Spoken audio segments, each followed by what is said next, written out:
দুপুরে রান্না করেছি স্পেশালভাবে মাংস, মুরগির মাংস রান্না করেছি আজকে দুপুরবেলা, একদম পুরো লাল লাল করে, তাও আবার বৃষ্টি মাথায় ভিজে ভিজে।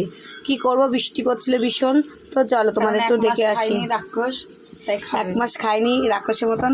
আর এদিকে কুটি রান্না করছে, মানে কুটনি রান্না করছে হচ্ছে বেগুন দিয়ে মাছের ডিম ভাজা করছে। দেখছো আমাদের রান্না করিয়েছে কাটে, আর ও বসে বসে গ্যাসে এগুলো রান্না করছে, আর আমি এটা রান্না করে আসলাম কাটে, ভিজে ভিজে বৃষ্টি মাথায়।